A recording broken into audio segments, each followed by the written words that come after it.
જામનગર જિલ્લાના જોડિયા ગામે આવેલ સામૂહિક આરોગ્ય કેન્દ્ર ખાતે આયુષ્માન ભવ અંતર્ગત મેડિકલ કેમ્પનું આયોજન કરવામાં આવેલ હતું ને રસિકભાઈ ભંડેરી તથા જેઠાભાઈ અઘેરા, ભગુભાઈ વાઘ, ચિરાગભાઈ વાઘ, પુનિત ભટ્ટ ઉપસ્થિત રહ્યા હતા। આ કેમ્પમાં જોડિયા તાલુકા તથા ગામના લોકોએ મોટી સંખ્યા ભાગ લીધો હતો। એમ કુલ 155 દર્દીઓએ લાભ લીધો હતો।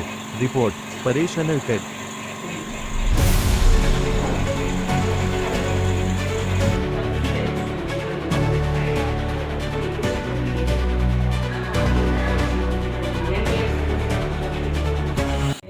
અધિક્ષક CSC જોડિયા આજ રોજ અહીંયા આયુષ્યમાન મેળા અંતર્ગત કેમ્પનું આયોજન થયેલું છે, જેમાં બધા નિષ્ણાત ડૉક્ટરો આવેલા છે અને દર્દીઓને ચેક કરી અને એમને સારવાર આપશે।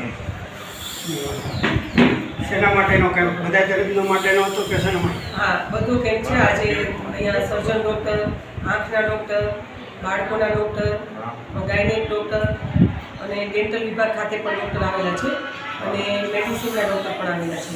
બધા નિષ્ણાત ડૉક્ટર, કાનના ગળાના ડૉક્ટર, આંખના ડૉક્ટર, બધા ડૉક્ટર દ્વારા સેવાઓ આપવામાં આવશે આજે।